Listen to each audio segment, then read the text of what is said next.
थोड़ा ध्यान दीजिएगा इस तस्वीर पर। पिछले महीने नवरात्रि का महीना था, काफी धूमधाम से सभी जगह नवरात्रि का पूजा संपन्न हो जाता है। लेकिन नवरात्रि के पूजा संपन्न होने के बाद भी एक ऐसा खबर सामने आया है जिसको आप जान करके हैरान हो जाइएगा। इस वीडियो में इस प्रसाद को देखिए। प्रसाद काफी अच्छे से बर्तन में, इसको अच्छे से वाटी में सजाया गया है, जिसमें एक एक फूल डाला गया है। आपको बता दें कि यह चमत्कारी खबर, यह अजूबा खबर सिवान जिला के भगवानपुर प्रखंड के गोपालपुर पंचायत का है, जहां पूजा खत्म हो जाने के कई दिनों बाद उस पूजा समिति के सदस्यों के द्वारा प्रत्येक घरों में प्रसादों का वितरण किया जाता है। जहां तमाम जगहों पे बड़े बड़े पंडाल बनाए गए हैं, लाखों रुपए जो है सांस्कृतिक कार्यक्रम पर खर्च कर दिए जाते हैं, लेकिन आखिरकार इस पंचायत में वह कौन सा काम आ गया, इस पंचायत में वह कौन सी विचारधारा आ गया जहां पूजा खत्म होने के कई दिनों बाद इतनी बड़े पैमाने पर प्रसादों का वितरण किया गया। हम इस पूजा समिति के अध्यक्ष से इसके बारे में जानने का प्रयास करेंगे। और यदि आप हमारे फेसबुक पेज पर इस खबर को देख रहे हैं तो हमारे पेज को फॉलो कीजिए। और आपका बहुत बहुत स्वागत है। बहुत बहुत धन्यवाद। रोगल उनके भी बहुत बहुत धन्यवाद। अभी न्यूज़ और आरके न्यूज़ जो 24 आवर्स बा, ये दोनों रोगल उनके न्यूज़ वाला के बहुत बहुत धन्यवाद कि इतना कीमती समय निकाल के हमरा लगे इन्हीं लोगिन ना पूजा पाठ पर हुआ चर्चा कराइल बनी लोगिन, जहाँ तक हमारा पता बा। तो ये आज के समय में चटपटी जे लोग मसालादार खो जाता न्यूज़, ये में रोगल इस तरीके के मैटर उठावे बनी, तो ये बहुत बहुत माने अच्छा बात बा और रोगल के बहुत बहुत धन्यवाद। रह गई परिचय, तो हमारा नाम अरुण तिवारी पड़ी, घर पड़ी भगवानपुर प्रखंड में अरुआ। हमनी के जगत कल्याणी सेवा संस्थान से एगो हमनी के पूजा करेनी जा भगवानपुर प्रखंड में गोपालपुर पंचायत बा। वो पंचायत में जगह जौन बा जहाँ पे पूजा होखेला जगत कल्याणी सेवा संस्थान पुरनिया पोखरा, और वहाँ पुरनिया पोखरा ब्रह्मपीर स्थान बहुत सुंदर जगह बा। वहाँ बहुत अच्छा ऐतिहासिक वो जगह के कुछ बा कहानी, तो वो जगह पर ई भव्य तरीका से पंडाल पूजा होखेला। एगो पूजा के अनोखा चीज मिलल है कि सब जगह दुर्गा पूजा भइला जी, पूजा खत्म भइला के बाद, समाप्त भइला के बाद जी जी रउआ की है कि एगो काफी वीडियो तेजी से वायरल होता है जो कि प्रसाद वितरण के बाद। पूजा के बाद रउआ लोग दरवाजा पर घरे घर प्रसादी एगो पैकेट में पैक करके और पहुंचाओ, तो लोग जौन पर झोला पर भी दुर्गा जी के फोटो लागल बा। जी जी जी, एकरा के लेके का कहे? देखिए बहुत सुंदर एमे देखिए होला का कि ये हमनी के कई साल से होता है। हमनी के यहाँ जौन पूजा होखेला बड़ी जिम्मेवारी पूर्वक, और पूजा के मतलब ओरिजिनल पूजा होखेला हमनी यहाँ, ऐसा ना कहें कि और जगह वो तरीके। लेकिन हमरा लगेला कि हमनी के लगे जौन पूजा होला उससे बेटर पूजा मैंने छपरा सिवान गोपालगंज 3 जिला में ना होत हुई। इतना खूबसूरत पूजा होखेला, भव्य तरीके से विधिवतपूर्ण होखेला और श्रद्धा से होखेला। अब में रुआ पूछनी है पूजा के बाद प्रसाद वितरण तो होखेला का कि हमनी के हर साल इस सिस्टम बवे कि लोग के लगे हमसन जानी सन, घर घर घूमे निसन, चंदा रसीद काटे निसन, कैसे कि बहुत पैसा के लागत से ही पूजा होखेला दुर्गा पूजा। तो जौना जिम्मेवारी से हम अगर केहू के घरे जानी सन रसीद काटे खातिर, ठीक बा कि वो चंदा दी, जो भी सकान होके जो भी श्रद्धा होकेला वो लोग चंदा देला, वही जिम्मेवारी से ओकरा घरे प्रसाद भी बाँटल बहुत जरूरी हमनी के समझे निसन।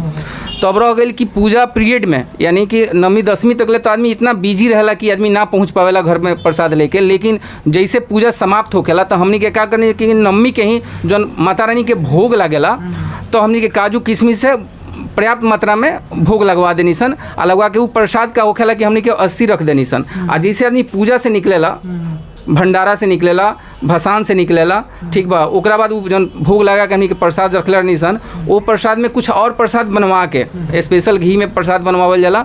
अब कि 55,000 के प्रसाद वितरण भइल बा पूरा पंचायत में, ठीक बा।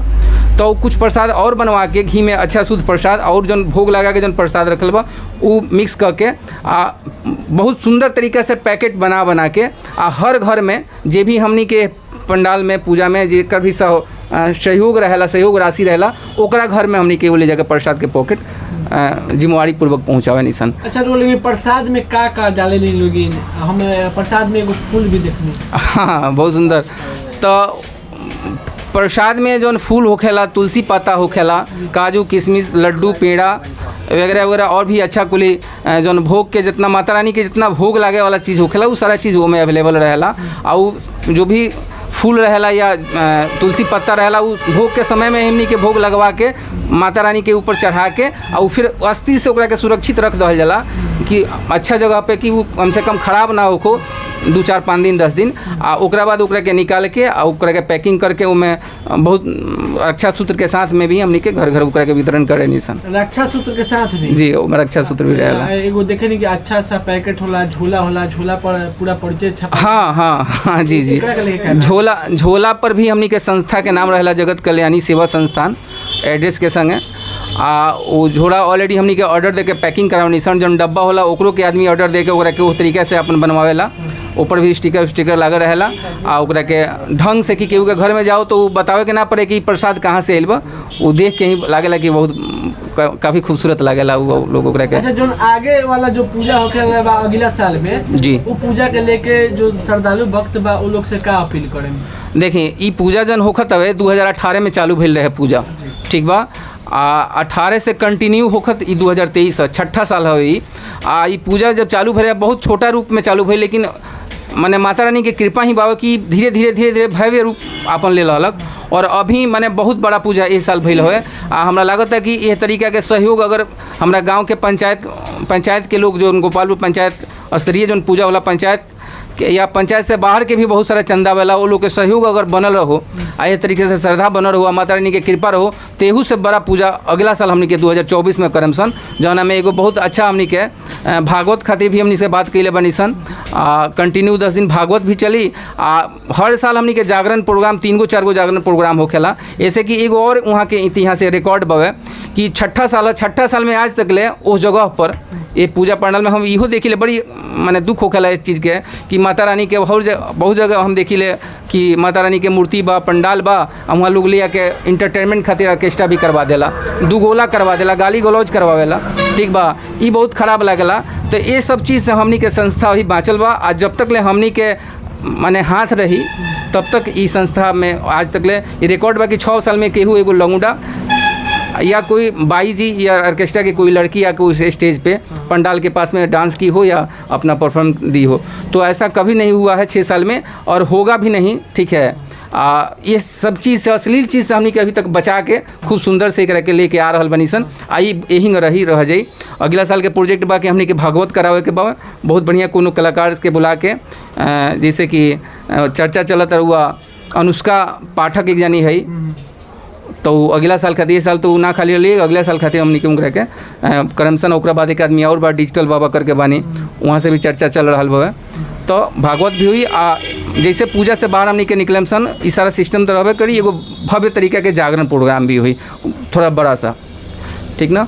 तो बस सारा लोग से यही है, हमरा अपना पंचायत के या पूरा जिला भर के लोग से अनुरोध बा कि मैं रुआ सहयोग बनैले रखी आ जिंगा हमेशा सहयोग बनैले बनी कि ये से भी हमनी के एक बड़ा रूप दल जाओ वालो जी हमारे मेंबर वालो कमेटी के, जिसमें शैलेंद्र बाबा बानी, शैलेंद्र कुशवाहा जी बानी, दीपक आनंद जी, कालीचंद प्रजापति जी बानी, ये लोग के काफ़ी सहयोग रहेला। विकास जी बानी, विकास राय, ठीक बा, वहाँ के भी एगो अपन चैनल चलाइले। तो इस सारा लोग के सहयोग से ही होखेला। एमे कुछ हमनी के कुछ मेंबर ऐसा बारे जिनका काफ़ी विशेष सहयोग रहेला, जिसमें अनुरुद्ध सिंह बानी हमनी के पंचायत के, वहाँ के बहुत काफ़ी विशेष सहयोग हर साल रहल बा। अब किरो रख हवे लाल कृष्ण जी बानी, वहाँ के आर्मी मैन बानी। ओकरा बाद रुआ आशीष तिवारी रिंकू, वहाँ के भी काफ़ी सहयोग रहेला। एक जना डॉक्टर साहब हमनी के गांव में बानी सत्येंद्र जी, तो वहाँ के भी सहयोग रहेला। तो ये सारा लोग के सहयोग से, ये लोग के विशेष सहयोग रहेला, ये लोग के सहयोग से ही सारा काम होखेला। बाकी सारा पंचायतवासी के सहयोग रहेला। इस सहयोग से इतना बड़ा प्रोग्राम होखेला। हमरा अनुरोध रही ये सारा लोग से कि ये सहयोग हमेशा बनल रहो, यह तरीके के पंचायत में भव्य तरीके से ये सब कार्यक्रम होता रहो। माता रानी की कृपा सबके ऊपर बरसत रहो। जय माता दी।